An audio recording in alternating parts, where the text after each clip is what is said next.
chers téléspectateurs, grande est ma joie pour l'opportunité qui m'est donnée de partager la parole sainte avec vous en cette période particulière de notre histoire, quand les choses sont sombres et parfois déprimantes, quand les perspectives de la vie sont incertaines, certes, mais nous pouvons mettre notre confiance en Dieu et en sa parole bénie. Le Dieu d'amour et de justice qui conserve son amour jusqu'à 1000 générations, qui pardonne l'iniquité, la rébellion et le péché, mais qui ne tient point le coupable pour innocent. Ça nous vient de l'Exode chapitre 34, verset 7. Le sujet d'aujourd'hui s'intitule « Le dernier appel, c'est encore jour de grâce pour vous ». Il n'est pas trop tard. Vous avez encore une occasion. Vous pouvez encore changer de voie, changer de direction. Ce n'est pas fini. Il y a encore de l'espoir pour vous et pour moi. Chers amis, le Larousse définit le mot « appel » comme étant une invitation à venir, adressée par la voix ou par tout autre moyen. Et face à cela, nous avons l'option de répondre à l'appel de quelqu'un. Et la personne qui vous appelle aujourd'hui, c'est Jésus. Deuxièmement, c'est l'action d'inviter quelqu'un. Un groupe a une action. Et Jésus vous appelle et vous invite à lui donner votre cœur. Venez à moi, vous tous qui êtes fatigués, dit-il, et je vous donnerai du repos. À l'opposé, il y a l'ennemi qui vous appelle à la révolte. Mais n'écoutez pas l'ennemi, mais écoutez Jésus-Christ. Troisième définition d'appel, c'est l'action de recourir à un groupe. Oh, Jésus dit qu'il a un peuple et il appelle son peuple à sortir de la confusion de Babylone. Quatrièmement, l'action pouvoir ce qui attire, exerce un attrait sur quelqu'un. Ça aussi, c'est une définition du mot appel. Et cinquièmement, c'est l'action par laquelle on vérifie, en appelant successivement leur nom, la présence de certaines personnes en un lieu. Et c'est très important que nos noms soient inscrits dans le livre de vie de l'agneau. Jésus, aujourd'hui, il nous parle. Mais qu'est-ce qui fait que nous parlions d'appel? Nous parlons d'appel parce que Dieu, en ces temps derniers, fait l'appel de son peuple. Oui, il rassemble ses enfants. Il dit au psaume 50, verset 5, « Rassemblez-moi, mes fidèles qui ont fait alliance avec moi par le sacrifice. » Jean chapitre 10, verset 16, Jésus dit, « J'ai encore d'autres brebis qui ne sont pas de cette bergerie. Celles-là, il faut que je les amène. Elles entendront ma voix et il y aura un seul troupeau et un seul berger. » Jérémie chapitre 51, verset 45 déclare, « Sortez du milieu d'elle mon peuple et que chacun sauve sa vie en échappant à la colère ardente de l'Éternel. » Et puis écoutez ce texte d'Apocalypse 18, le verset 4, où il est dit, « Et j'entendis du ciel une autre voix qui disait, « Sortez du milieu d'elle, mon peuple, afin que vous ne participiez point à ses péchés et que vous n'ayez point de part à ses fléaux. » Oui, mes amis, Dieu fait l'appel. Il appelle ses enfants aujourd'hui à sortir de la confusion de Babylone pour entrer dans son Église. Mais écoutez ce qui est dit dans Apocalypse 7, verset 3. « Ne faites point de mal à la terre, ni à la mer, ni aux arbres, jusqu'à ce que nous ayons marqué du sceau le front des serviteurs de notre Dieu. Ne faites point de mal à la terre, jusqu'à... » Et tout cela nous indique clairement que c'est encore au jour de grâce. Qu'est-ce qui fait que nous parlions de la grâce? Eh bien, qu'est-il arrivé pour qu'on ait besoin de la grâce? L'Écriture nous dit dans le livre de la Genèse, chapitre 3, que le serpent était le plus rusé de tous les animaux des champs que Dieu avait fait. Il dit à la femme, Dieu a-t-il réellement dit, vous ne mangerez pas de tous les arbres du jardin? La femme répondit au serpent, nous mangeons du fruit des arbres du jardin, mais quant au fruit de l'arbre qui est au milieu du jardin, Dieu a dit, vous n'en mangerez point et vous n'y toucherez point de peur que vous ne mouriez. Alors le serpent dit à la femme, vous ne mourrez point, mais Dieu sait que le jour où vous en mangerez, vos yeux s'ouvriront et que vous serez comme des dieux connaissant le bien et le mal. La femme vit que l'arbre était bon à manger et agréable à la vue et qu'il était précieux pour ouvrir l'intelligence. Elle prit de son fruit et en mangea. Elle en donna aussi à son mari qui était auprès d'elle et il en mangea. Verset 7 de Genèse 3. Les yeux de l'un et de l'autre s'ouvrirent. Ils connurent qu'ils étaient nus et ayant conçu des feuilles de figuier, ils s'en firent des ceintures. La notion de la grâce est donc liée à la réalité du péché parce que nos premiers parents péchèrent en désobéissant à l'ordre de Dieu. Et le péché a entraîné des conséquences. Et le péché a accouché de la mort. Dans Romains chapitre 6, verset 23, Paul déclare le salaire du péché, c'est la mort. La mort est entrée dans notre planète. La mort a porté un fruit. La mort est dangereuse. Et ainsi nous comprenons que la mort est entrée dans notre planète. Le mal porte un nom, le péché. Et de quelle manière y est-il entré? Il y est entré par la désobéissance. C'est pourquoi dans 1 Jean, chapitre 3, le verset 4, la Bible déclare « Quiconque pêche transgresse la loi, et le péché est la transgression de la loi. » Le péché produit donc la mort. Le péché donc est mauvais, dangereux et contagieux. Et c'est pourquoi il est dit dans Romains, chapitre 5, le verset 12, verset très important, dans Romains, chapitre 5, verset 12, la Bible dit « C'est pourquoi, comme par un seul homme, le péché est entré dans le monde, et par le péché, la mort, et qu'ainsi la mort s'est étendue sur tous les hommes, parce que tous ont péché. Et à cause de cela, Romains chapitre 3, verset 23, dit « Tous ont péché et sont privés de la gloire de Dieu. L'homme de ce fait est devenu un condamné à mort. » On comprend pourquoi. Romains chapitre 7, verset 24 déclare « Misérable que je suis, qui me délivrera du corps de cette mort? » C'est un cri de désespoir, c'est un cri d'impuissance, d'où l'interrogation du prophète Jérémie au chapitre 13 de son livre au verset 23. Un Éthiopien peut-il changer sa peau et un léopard ses taches? De même, pourriez-vous faire le bien, vous qui êtes accoutumés à faire le mal? Et c'est là où la grâce intervient. Mais qu'est-ce que la grâce? La grâce, c'est la faveur gratuite et imméritée de Dieu, manifestée par le salut des pécheurs et l'octroi des bénédictions. C'est pourquoi Éphésiens 2, verset 8 déclare « Car c'est par la grâce que vous êtes sauvés, par le moyen de la foi, et cela ne vient pas de vous, c'est le don de Dieu. » Concernant le sujet de ce jour, c'est un dernier rappel. Dieu vous envoie pour vous inviter à saisir cette grâce, tandis qu'elle est disponible. C'est un délai officiel que Dieu vous donne pour venir à lui de tout votre cœur, monsieur. Bénéficiez de son pardon. Ce délai vous est accordé, madame, pour mettre de l'ordre dans votre vie. Jeune homme, pour corriger toutes les erreurs théologiques que vous avez accumulées au fil du temps.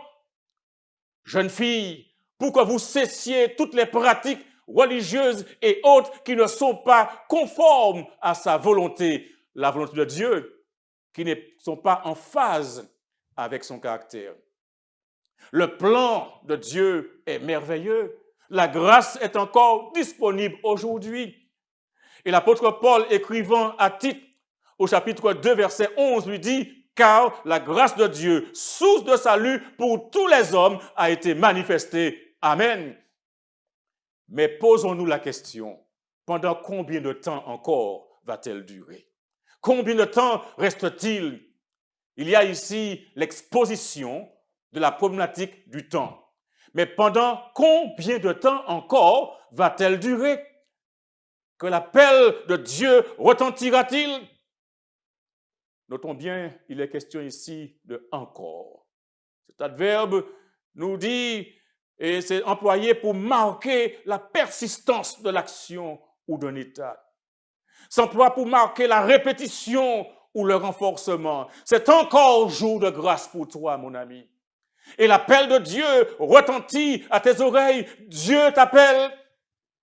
C'est encore jour de grâce. Pose la question du temps.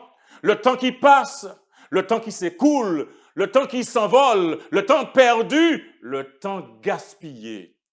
Combien de temps me reste-t-il avant l'échéance? C'est encore jour de grâce pose la question de l'opportunité par rapport au temps. On est en droit de se poser la question de combien de temps je dispose? Combien de temps me reste-t-il avant l'échéance? Ce temps, le calcule-t-on en années, en mois, en semaines, en jours, en heures, en minutes, en secondes? Si tu venais à apprendre qu'il te restait que 2 mois à vivre, que ferais-tu? Où irais-tu? Quel est le risque maintenant? Quelle est la conséquence de ne pas profiter de l'opportunité du temps de grâce?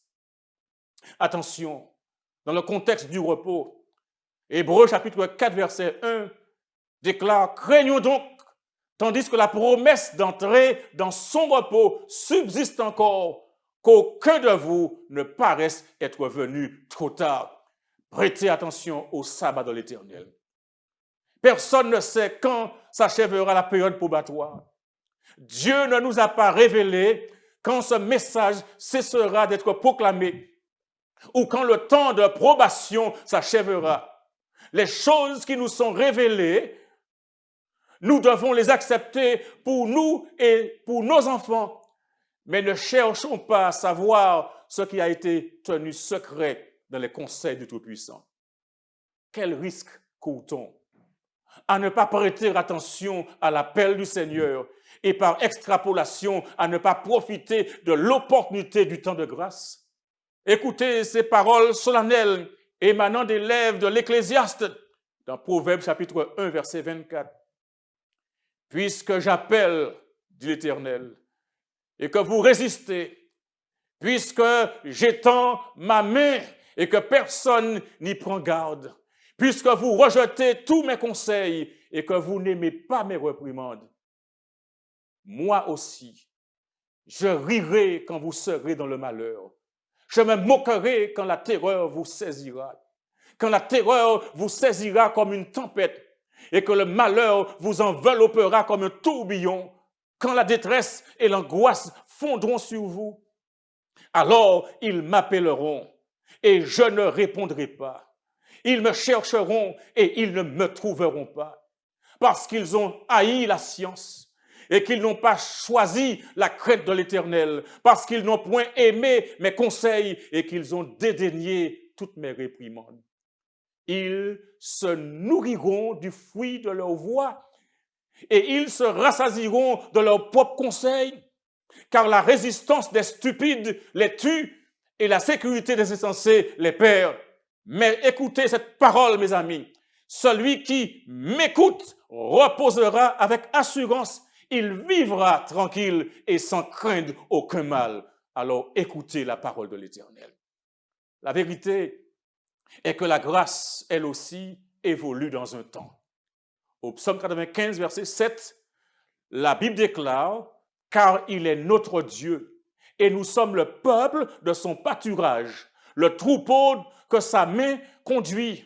Oh, si vous pouviez écouter aujourd'hui sa voix. » Mais combien de temps va-t-elle durer, cette grâce? Écoutez Hébreux 9, verset 27. « Et comme il est réservé aux hommes de mourir une seule fois, Après quoi vient le jugement. Mais ne laissons pas les choses courir.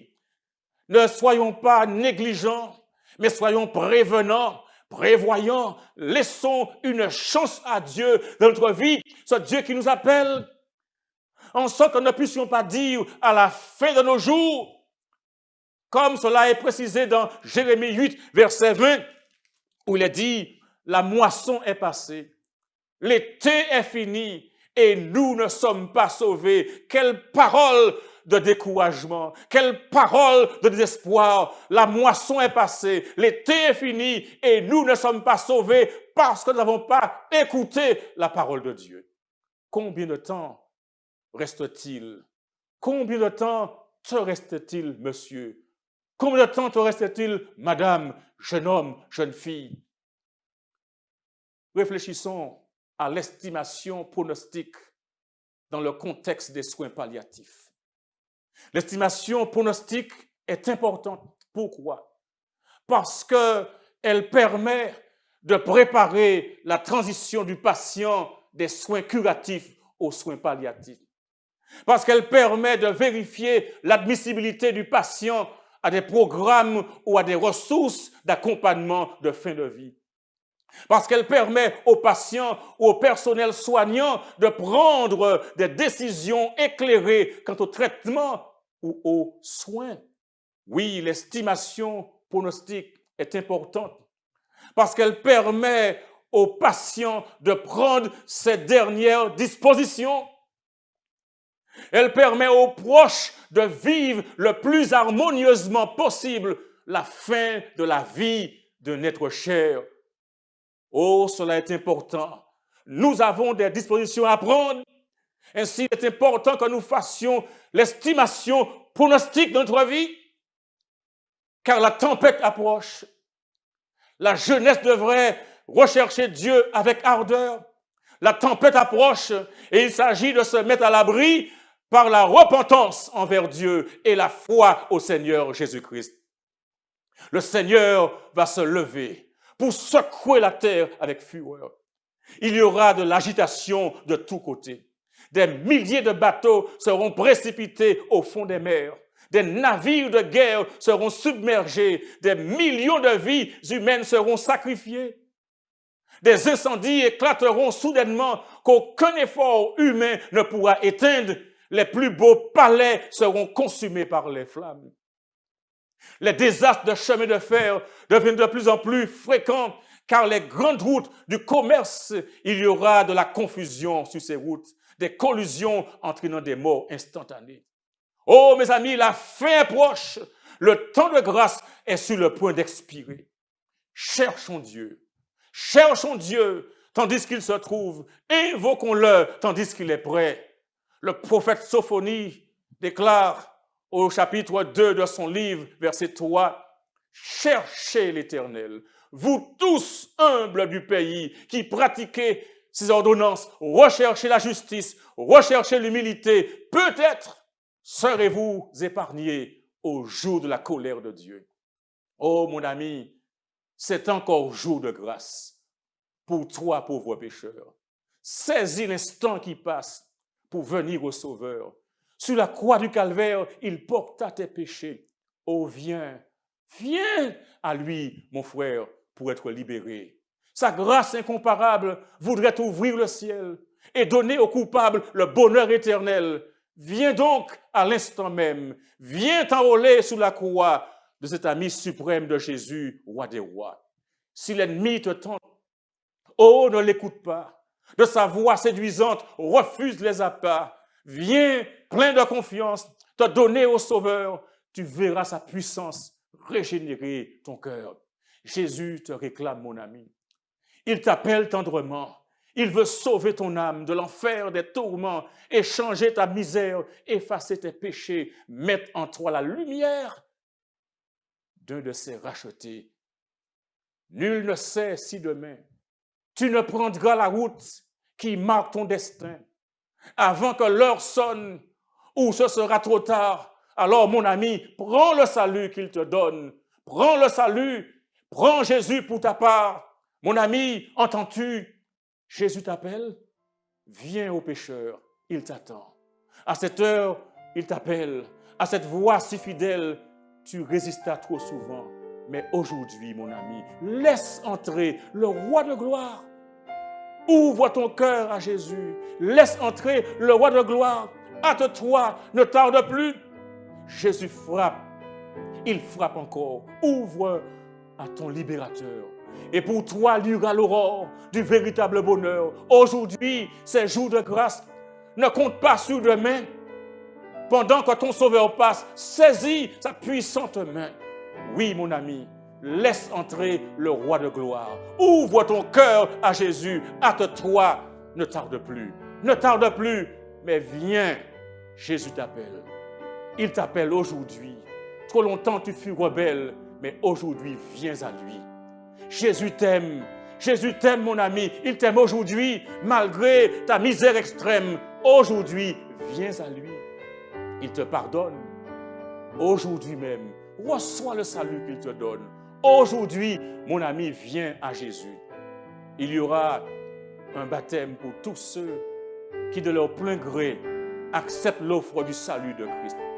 C'est pourquoi je vous invite à remplir le formulaire qui se trouve dans le chat ou alors sollicitez-le en envoyant un SMS au numéro de téléphone suivant, le 0696 07 25 84. 0696 07 25 84. Dites, mon ami, dites à Jésus, je m'abandonne entre tes mains. Prends la direction de ma vie. Sauve-moi. Fais de moi ce que tu veux. Je veux être avec toi pour toujours. Que Dieu vous bénisse et qu'il vous garde.